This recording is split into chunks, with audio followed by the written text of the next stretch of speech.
You talk a lot about having a powerful vision and how necessary that is for success. So I'm thinking of you here on your sister's couch. What did that vision look like? Pay my own rent. That was the first vision. And I think a lot of people, especially entrepreneurs, get caught up in these big ideas or big visions when they're in a small place to start and when they feel like it's too unattainable. And so I always talk about starting with something simple. And so for me, the next step was to get off the couch and feel like I was an adult. Right. I would write out my own itinerary every day. How much time am I going to work towards my health? When is that time? When am I allocating it towards? How much time am I working towards reaching out to mentors, to learning new information, to traveling to events, to consuming books, whatever it may be? And some people may say that's a little crazy or a little too much. Right. If you want to achieve those results, you've got to be very intentional about every moment. The more focused, the easier the opportunity to achieve. Doing something, you should believe in it with your heart. Yeah. And just the only way you can do that is to know who you are. But once you know who you are, how you want to work, how you want to spend that part of your life for work, and then you just go do it. You start every day and you learn stuff as you go, and that's the thing. So, the advice is, maybe it's some of the things I've already said, like, if you know yourself, then you can start to build a vision for what you want to become and what you want to do with your life. How do you prepare somebody to survive that initial stage of boredom and pain? Well, pain is great. You've got to embrace pain. Pain is pleasure. You've got to make the connection between the physical and the mental. When you work out, it's painful. I do long distance swimming is like my main workout. I also do other things, but that's my main workout. I'm on like mile 1 and I'm like, God, man, this is fun. I'm so bored and I'm really gonna collapse. But when I'm finished, I am like, oh man, I've got so much energy and it feels so good and I pushed past it. Well, you know that when you're exercising, when you're running or you're working out or whatever, it hurts, but it leads to something pleasurable. You have to be able to translate that to mental things. And if you make that switch in your mind, it is mind-blowing what can happen to you. If the boredom of learning something technical, and you're able to say to yourself, wow, I'm gonna master this bit of coding after a few months, and just think of what it's gonna allow me to do. Okay, so the boredom now is actually not so bad, because I can imagine the powers that it's gonna lead to. I'm not gonna skip the steps, I'm still gonna learn, but I'm thinking of all of that post-workout feeling I'm gonna have. You've gotta be able to understand, embrace pain. Pain is something to embrace. If there's no resistance to you, you're not gonna get anywhere in life. Who are the most messed up people in the world? Spoiled kids. Kids who are given everything, who have a rich father or mother and they don't have to work or try. They are the most messed up people you'll ever meet. All right, you're writing a book on human nature.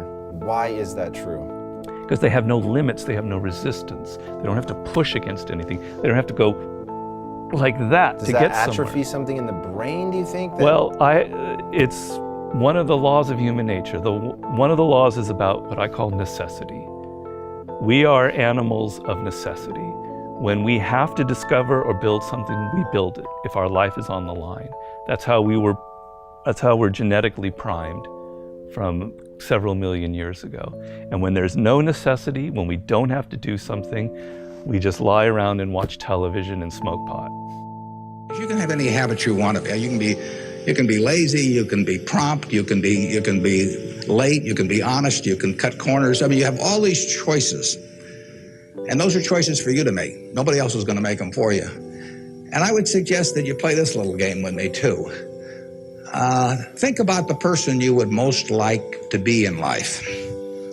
Maybe it's one of your contemporaries, maybe it's somebody a little older, but pick out the person you admire the most, the person that you'd change places with if you could. And then write down why you admire them. Just put it on a piece of paper. And then figure out the person that you would least like to change places with you. Who really turns you off? Who do you find repulsive? And list the reasons why that person turns you off so much. And put those down on the other side of the paper. And then look at that list.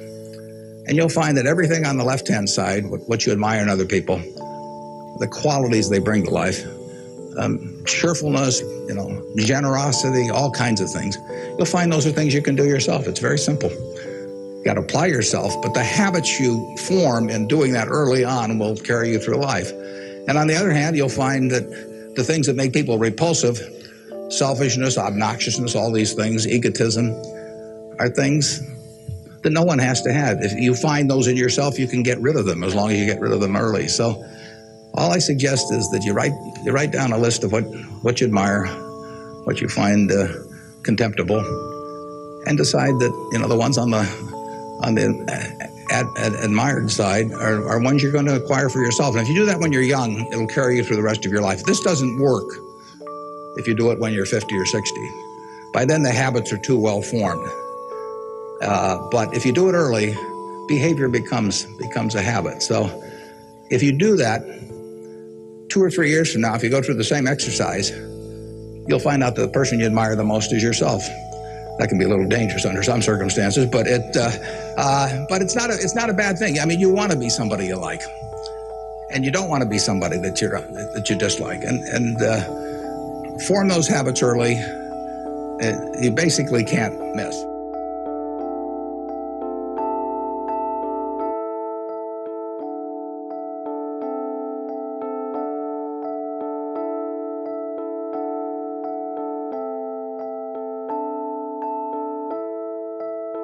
In your bias right now, you're thinking, okay, if I get what I want, then I'm gonna be happy. And what I'm showing you is that that's true. And any fucking asshole who tells you you shouldn't work hard, you shouldn't be competitive, you shouldn't go for what you want, you shouldn't fucking crush it financially, in your relationships, in your health, in your goals, and get what you want. You should just be happy now and just don't worry about that stuff. Don't be attached.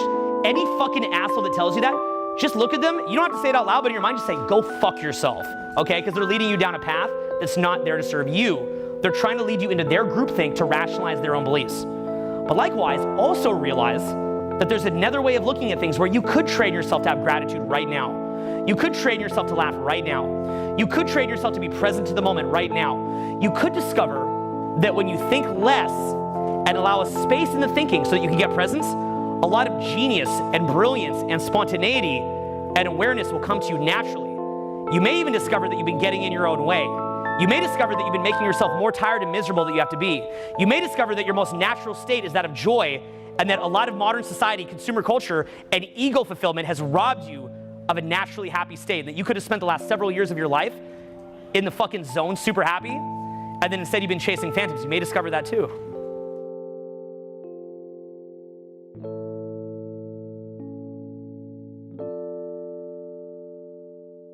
Part of us always knows that we're just a doctor's visit away or a phone call away from being starkly reminded with the fact of our own mortality or of those closest to us. Now, I'm sure many of you in this room have experienced this in some form. You must know how uncanny it is to suddenly be thrown out of the normal course of your life and just be given the full-time job of not dying or caring for someone who is. But the one thing people tend to realize at moments like this is that they wasted a lot of time when life was normal. Okay, it's not just what they did with their time. It's not just that they spent too much time working or compulsively checking email. It's that they cared about the wrong things. They regret what they cared about. Their attention was bound up in petty concerns, year after year, when life was normal. And this is a paradox, of course, because we all know this epiphany is coming. Don't you know this is coming? Don't you know that there's going to come a day when you'll be sick or someone close to you will die, and you'll look back on the kinds of things that captured your attention, and you'll think, what was I doing? You know this, and yet if you're like most people, you will spend most of your time in life tacitly presuming you'll live forever. I mean, it's like watching a bad movie for the 4th time. Or bickering with your spouse. These things only make sense in light of eternity.